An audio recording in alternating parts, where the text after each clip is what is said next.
안녕하세요 여러분. 오늘 진행을 맡은 후이입니다. 한국 대통령이 8년 만에 인도 땅을 다시 밟고 50조 원 시대를 약속한 그 순간 이미 30년 전 어느 한국인이 인도식을 부엌에서 자물쇠 하나를 들여다보고 있었다면 이게 정말 우연일까요? 여기서 분명히 말씀드릴게요. 이건 단순한 한 기업의 IPO 성공담이 아닙니다. 여러분 한번 생각해 보세요. 똑같은 1990년대에 인도에 들어간 일본 소니 파나소닉은 30년 뒤 짐을 싸들고 나가는데 한국 LG와 삼성은 14억 인도의 안방을 통째로 차지했어요. 같은 시기, 같은 시장, 같은 출발선. 그런데 결과는 정반대였습니다. 그리고 또 하나, 청약에 54배의 돈이 몰리고 첫날 주가가 50% 폭등하면서 자식회사가 본사보다 비싸진 그 사건이 하필 왜 2025년 10월이었을까요? 5년 전도, 5년 후도 아니고 정확히 그 시점이었던 이유가 따로 있을까요? 오늘 이 영상에서는 세 가지를 차곡차곡 풀어드릴 겁니다. 첫째, 표면에서 벌어진 그 폭발적인 상장의 정체. 둘째, 그 폭발 뒤에 숨어있는 30년의 동기. 그리고 셋째, 이 모든 게 향하고 있는 결과. 우리가 아직 다 못 본 더 큰 그림이요. 자, 그럼 30년 전 인도의 어느 집 부엌에 채워져 있던 그 쇠자물쇠 하나부터 풀어드리겠습니다. 2025년 10월 14일 인도 문바이 증권거래소 상장식장이 술렁였어요. 한국에서 건너간 LG 인도법인 대표가 마이크를 잡습니다. 그런데 영어가 아니에요. 처음부터 끝까지 인도 사람들의 언어, 힌디어로 연설을 시작했어요. 이 상장은 우리에게 단순한 돈의 성취가 아닙니다. 그 한마디에 객석이 술렁였고 영상에는 댓글이 줄줄이 달렸어요. 나는 LG랑 아무 상관도 없는데 왜 이렇게 가슴이 찡하지? 숫자 한번 보시죠. 공모가는 한 주당 1140 루피, 우리 돈으로 약 19,000원이었어요. 그런데 청약에 무려 54배의 돈이 몰립니다. 이게 어느 정도냐면 2008년 릴라이언스 파워 이후 17년 만에 최대 규모예요. 인도 IPO 시장에서 17년 동안 이런 일이 없었던 거죠. 상장 첫날 시초가가 1715 루피로 시작했어요. 공모가 대비 50.44% 프리미엄이었습니다. 장중한 때 1736 루피까지 치솟았고요. 시가총액은 약 1조 1000억 루피, 우리 돈으로 약 17조 원에 달했어요. 그 순간 한국에 있는 LG전자 본사의 시가총액을 잠깐 넘어버립니다. 인도에 보낸 자식회사의 몸값이 본사보다 커진 거죠. 배보다 배꼽이 더 커진 셈이에요. 그리고 이 자식회사는 단숨에 인도에서 가장 비싼 가전기업으로 등극했어요. 인도 토종 가전회사들, 외국계 회사들 다 제치고요. 그런데 사실 이건 갑자기 튀어나온 사건이 아니었어요. 정확히 1년 전인 2024년 10월에는 현대자동차 인도법인이 인도 증시에 상장했거든요. 그러니까 2024년 가을 현대차, 2025년 가을 LG, 한국 대기업 자식들이 차례로 인도 증시에 깃발을 꽂은 겁니다. 같은 가을, 같은 인도, 같은 폭발적 청약, 이게 우연일까요? 자본은 시그널을 읽고 움직이는 동물이에요. 그 시그널이 뭔지는 잠시 후에 풀어드릴게요. 자, 그런데 여기서 정말 중요한 질문은 이겁니다. 도대체 이 모든 게 시작된 게 언제일까요? 답은 의외예요. 30년 전 1995년에서 1997년 사이 인도의 어느 평범한 집 부엌이었습니다. 거기 떡하니 채워져 있던 쇠자물쇠 하나, 그게 시작이었어요. 1990년대 초반 인도는 솔직히 말씀드리면 답이 없는 시장이었어요. 한번 들어간 외국 회사들이 줄줄이 깨져서 짐을 싸들고 나왔거든요. 우리 대우자동차가 시에로라는 차로 야심차게 들어갔다가 결국 물러났고요. 포스코는 거대한 제철소를 지으려다 땅 문제에 막혀 좌절했습니다. 전 세계 안방을 호령하던 일본 소니, 파나소닉도 인도에선 영임을 못 썼어요. 별명이 뭐였는지 아세요? 기업들의 무덤. 한번 들어가면 살아나오기 힘든 땅이라는 뜻이었습니다. 왜 다 깨졌을까요? 일단 사람들한테 돈이 없었어요. 그 시절 인도 사람 한 명이 1년에 버는 돈이 우리 돈으로 60만 원이 채 안 됐어요. 한 달에 5만 원꼴로 살았던 거예요. 은행 계좌도 신용카드도 없어서 물건은 무조건 현금을 손에 쥐고 와서 샀고요. 이런 데서 비싼 가전을 누가 사겠어요? 환경은 또 얼마나 지독했게요. 한낮엔 45도까지 치솟는데 전기는 하루에도 몇 번씩 툭툭 끊겼어요. 어쩌다 들어와도 전압이 미친 듯이 널뛰어서 멀쩡한 가전이 펑 하고 타버렸고요. 수돗물엔 석회가 가득 껴서 세제 거품도 안 났어요. 결정적으로 고장이 나도 고쳐줄 서비스 센터라는 개념 자체가 없었어요. 한 달 월급 통째로 부어 산 냉장고가 고장 한 번에 그대로 애물단지가 되는 거죠. 그러니까 일본이나 서양에 잘 나가던 회사들은 이 시장을 아예 우습게 봤어요. 저런 가난한 시골에 뭐하러 공을 들이냐? 돈 있는 대도시 부자들한테 비싼 프리미엄 제품이나 팔면 되지. 딱 이 생각이었어요. 인도 사람들 생활에 맞춰 제품을 하나하나 뜯어 고치는 그 귀찮은 짓을 누가 하냐며 거들떠도 안 받고요. 여러분 한번 보세요. 이게 바로 도쿄와 뉴욕 본사 책상에서 세상을 내려다보는 시각이었어요. 우물 안개구리한테 우물이 세상의 전부이듯 본사 책상에 앉은 사람한테는 인도가 그저 평면 지도의 한 칸이었던 거죠. 뭐하러 굳이 그 칸을 두드려 보겠어요. 바로 그 빈틈을 한국이 거꾸로 파고듭니다. 삼성은 1995년, LG는 1997년에 인도의 자리를 잡았어요. 남들이 다 등 돌릴 때 말이죠. 그런데 들어가서 한국 사람들이 한 게 책상에 앉아보고서나 읽는 게 아니었어요. 인도 사람들 집을 앉지 않지 직접 찾아다녔습니다. 40도 넘는 더위에 에어컨도 없는 시골 마을을 직원들이 발로 돌면서 부엌을 들여다보고 뭐가 불편한지 일일이 물어본 거예요. 손자가 그랬어요. 지피지기 백전불태. 적을 알고 자기를 알면 100번 싸워도 위태롭지 않다. 그런데 적을 진짜 안다는 게 보고서로 되는 일이 아니거든요. 발로 뛰어야 알게 되는 거였습니다. 답은 본사 책상이 아니라 인도 골목에 있었던 거예요. 그러다 그 이상한 걸 발견해요. 중산층 집 냉장고마다 약속이나 한 듯 쇠자 물새가 달려있는 거예요. 금고도 보석함도 아니고 멀쩡한 냉장고에 말이죠. 왜 장가두냐고 물었더니 듣고 보니 무릎을 탁 칠 수밖에 없었어요. 인도는 대가족이 많고 집안일을 돕는 가사도우미를 두는 집도 흔하거든요. 그러다 보니 냉장고에 넣어둔 비싼 음식이나 간식이 자꾸 슬그머니 없어졌던 거예요. 그래서 주부들이 알아서 자물쇠를 사다가 손수 채우고 있었던 겁니다. 여기서 한국 기업의 첫 한 수가 나옵니다. 그럼 우리가 아예 자물쇠를 달아서 팔자. 손잡이에 잠금 장치를 떡하니 박은 냉장고를 내놨어요. 그 시절 다른 글로벌 회사들이 뭘 했을까요? 냉장고에 무슨 자물쇠냐? 격떨어지게 코웃음 칠 때예요. 남들 눈에 우스워 보인 그 자물쇠가 인도 주부들한테는 이 회사는 우리 사정을 안해하는 첫 신호였던 거죠. 자물쇠만이 아니었어요. 인도에서는 냉장고를 부엌 구석에 처박는 물건이 아니라 거실 한복판에 모셔놓고 손님한테 자랑하는 부의 상징으로 여겼어요. 그래서 한국 기업은 냉장고에 화려한 빨간 꽃무늬를 입혔어요. 우리가 진작 촌스럽다고 버린 그 꽃무늬가 인도에선 저 집 좀 사내 소리를 듣는 자랑거리가 된 겁니다. 그러더니 인도 생활을 제품에 담기 시작하니까 인도에서만 볼 수 있는 발명품이 줄줄이 쏟아져 나옵니다. 제일 먼저 정전을 잡았어요. 전기가 수시로 나가도 냉장고 안이 7시간은 차갑게 버티도록 설계한 거예요. 한여름 정전이 몇 시간씩 이어져도 아기 분유랑 약을 그 안에서 지켜낼 수 있다는 거. 인도 엄마들한테는 이게 광고 문구가 아니라 진짜 안심이었어요. 전압이 널뛰는 것도 잡았어요. 보통은 가전 옆에 묵직한 안전기를 따로 사서 달아야 했는데 한국 냉장고는 그런 거 없이도 100볼트에서 290볼트까지 전압이 출렁여도 멀쩡히 돌아가게 설계했어요. 안전기 살 돈, 그 돈까지 아껴준 거죠. 여기서 더 나갑니다. 모기가 많은 나라라고 사람 귀엔 안 들리는 초음파로 모기를 쫓는 TV를 만들었어요. 농촌에선 쥐가 가전전선을 갉아먹어서 고장이 잦아났는데 세탁기 바닥에 쥐가 싫어하는 약품을 넣어서 쥐가 아예 못 오게 막았어요. 물에 석회가 많은 이 센물 전용 빨래 코스를 따로 넣고 정전으로 세탁기가 멈춰도 전기가 들어오면 멈춘 그 지점부터 다시 이어서 빨게 만들었어요. 심지어 인도 전통 의상인 사리가 빨래 중에 엉키지 않게 하는 모드까지 따로 팠고요. 말도 문제였어요. 인도는 헌법으로 정해둔 공용어만 22개거든요. 그래서 한국 기업은 티브, 이 매뉴얼 리모컨을 힌디어부터 타미로, 벵고로까지 주요 지역 언어로 다 깔았어요.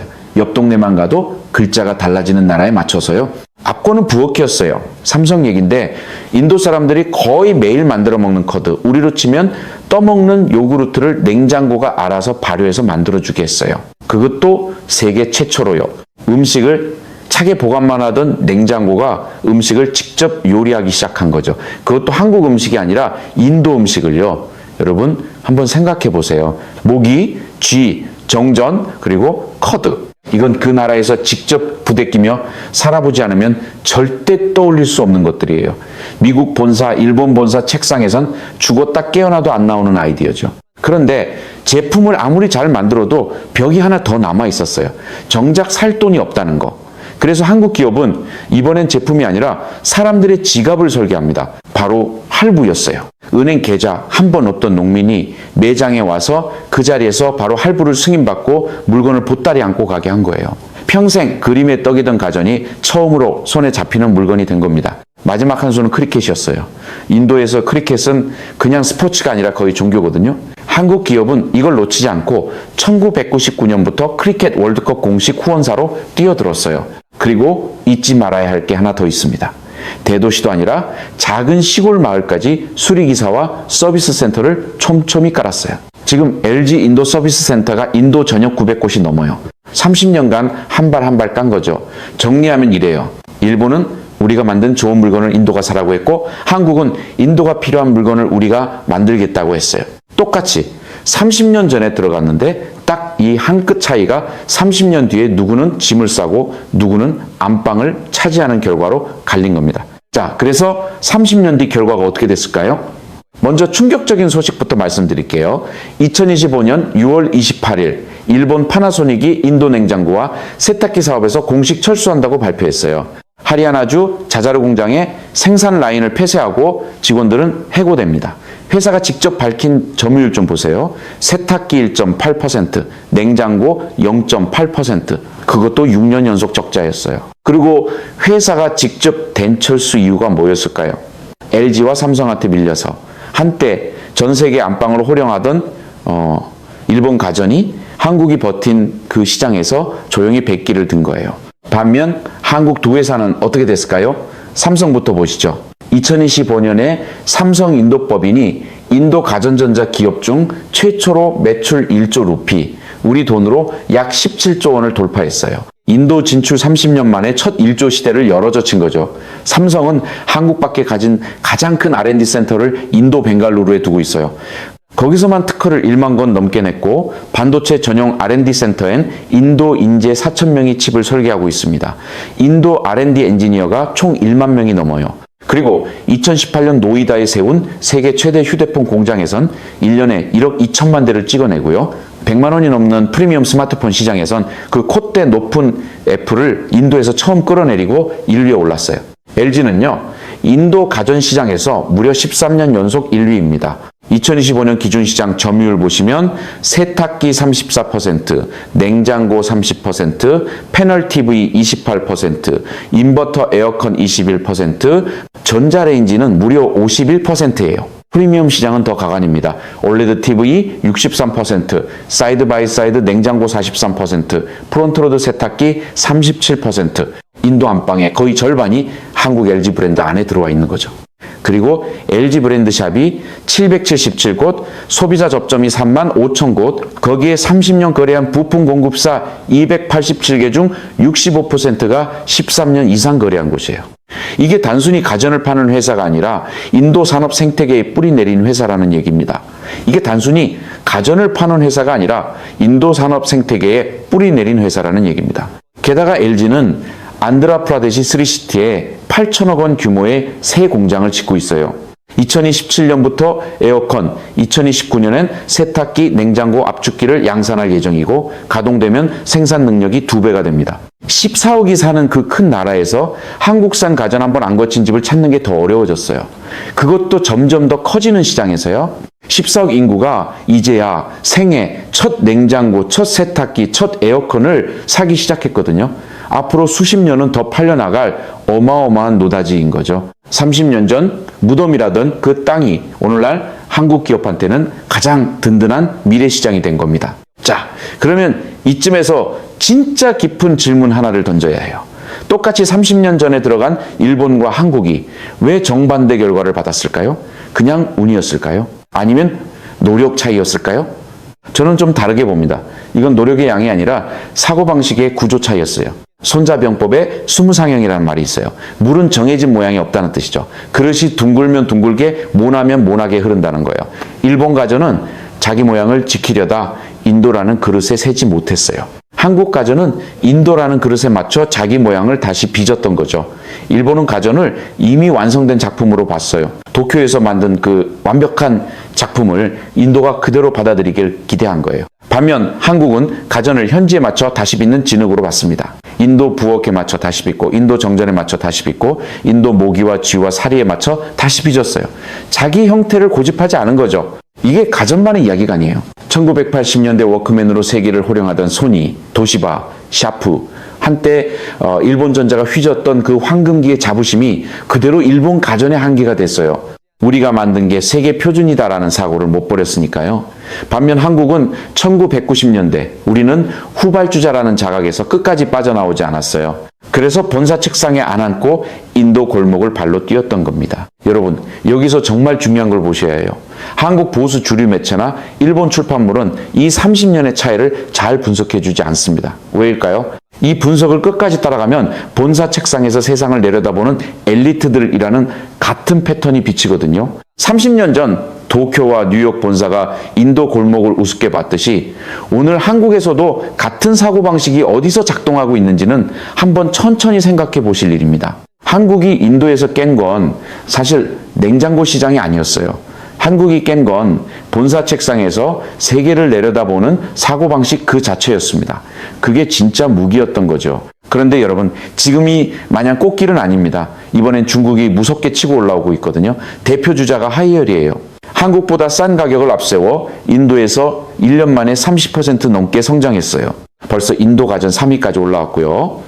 유로모니터에 따르면 하이얼은 16년 연속 세계 가전 1위 브랜드예요. 농담이 아닌 회사인 겁니다. 거기에 샤오미도 대형 가전 진출을 준비하고 있고 미대와 그리 같은 중국 빅3가 다 인도를 정조준하고 있어요. 그런데 중국한테도 결정적인 약점이 하나 있습니다. 바로 고장 났을 때예요. 아무리 싸게 사도인도 시골에서 그게 멈췄을 때 고쳐줄 사람이 안 오면 그냥 고철이거든요. 바로 여기서 한국이 30년간 깔아둔 그 신뢰의 벽이 다시 빛을 발합니다. 인도 전역 900곳이 넘는 서비스 센터, 30년 이상 거래한 부품 공급망, 이건 중국이 돈으로도 아직 못 산 가장 높은 벽이에요. 게다가 인도 정부도 국경을 맞댄 중국 자본은 슬슬 경기하는 분위기라 한국엔 더 유리한 구조고요. 그런데 사실 이 30년 자산을 단순한 기업 경쟁이 아닌 국가 외교의 무기로 바꾼 결정적인 장면이 바로 2016년 4월에 있었어요. 이 장면 안 보시면 오늘 영상의 진짜 결말을 놓치시는 겁니다. 2016년 4월 19일부터 21일까지 이재명 대통령이 인도를 국빈 방문했습니다. 그런데 여기서 잠시 멈춰 생각해 보셔야 할 게 있어요. 이게 무려 8년 만에 한국 대통령 인도 방문이었어요. 직전 방문이 2018년 문재인 대통령의 방인이었거든요. 그 사이 8년 이 공백이 우연일까요? 한국이 그동안 인도를 안 봤던 게 아니라 봐줄 사람이 자리에 없었던 거죠. 그러니까 2024년 10월 현대차 인도 상장, 2025년 10월 LG 인도 상장, 그리고 2026년 4월 이재명 대통령 방인, 이 세 장면이 같은 1년 8개월 안에 정렬된 게 우연일 리가 없어요. 기업은 이미 30년을 깔아놨고 자본은 그 30년을 알아봤고 외교는 그 자산을 마침내 국가 차원에서 결산하기 시작한 거예요. 정상회담 성과 한번 보시죠. 이재명 대통령과 모디 총리가 하이데라바드 하우스에서 만나서 합의한 게 만만치 않습니다. 첫째, 한국과 인도 사이 첫 장관급 경제협력 플랫폼인 한인도산업협력위원회를 신설하기로 했어요. 둘째, 포괄적 경제 동반자 협정인 CPA의 업그레이드 협상을 가속화하기로 합의했고요. 셋째, 양국 교역 규모를 현재 약 257억 달러에서 2030년까지 500억 달러, 우리 돈으로 약 70조 원 규모로 2배 키우자고 약속했어요. 협력 분야는 반도체, 조선, AI, 방산, 핵심 광물, 원자력, 청정에너지 다 미래 전략 산업입니다. 특히 반도체가 흥미로워요. 한국에는 K반도체 벨트라고 4,500억 달러 규모 프로젝트가 있고 인도엔 100억 달러 규모 반도체 미션이 있거든요. 이 둘이 결합해서 한 인도 전략 비전 2026-2030이라는 반도체 생태계 파트너십을 만들어 나가는 중입니다. 한국의 메모리 생산 기술과 인도의 설계 인재 시장이 만나서 미중 사이에서 양국이 함께 갈 만한 길을 찾기 시작한 거죠. 상징적인 장면도 있었어요. 이재명 대통령이 인도에서 한국 동포들 앞에서 최인훈 선생의 소설 광장을 인용했어요. 광장은 동서 어디도 속하지 못한 사람이 결국 자기만의 광장을 찾아 떠나는 이야기죠. 한국이 미국과 중국 사이에서 자기 광장을 찾는다면 그 광장 한쪽 모서리에 14억 인도가 있다는 굉장히 의미심장한 시그널이었어요. 삼국지 적벽대전을 한번 떠올려 보세요. 100만 대군을 가진 조조가 진 이유는 단 하나, 동남풍을 못 읽었던 거였습니다. 바람을 누가 먼저 읽었는지가 판세를 갈랐어요. 30년 전 인도 골목의 바람을 가장 먼저 읽은 한국 기업이 오늘 외교의 동남풍을 부르고 있는 겁니다. 그리고 이 바람은 솔직히 우리가 만든 게 아니에요. 30년 전 누군가가 인도 시골 부엌에 자물쇠 하나를 들여다본 그 순간에 이미 불기 시작한 바람이었어요. 자, 다시 그 자물쇠로 돌아가 봅시다. 30년 전 다들 무덤이라며 등 돌릴 때 40도가 넘는 인도 시골을 수첩 한 권 들고 집집마다 돌아다닌 한국 사람들이 있었어요. 냉장고에 웬 자물쇠가 달렸나 그거 하나 알아보겠다고요? 누가 알아주지도 않던 그 발품이 30년 뒤에 14억 인도의 안방을 통째로 열어젖혔습니다. 그런데 여기서 우리에게 남는 질문은 이겁니다. 30년 전 그 발품을 우리는 다음 30년에도 계속할 수 있을까요? 본사 책상에 앉기 시작한 순간 일본 가전이 무너졌다는 그 교훈을 정작 한국은 잊고 있지 않을까요? 중국이 돈으로도 못 산 그 신뢰의 벽, 그걸 지키는 게 결국 누구의 몫일까요? 인도의 안방을 연 그 발품처럼 지금 우리는 어디서 발품을 팔고 있는지 그걸 한번 천천히 들여다보셨으면 좋겠습니다.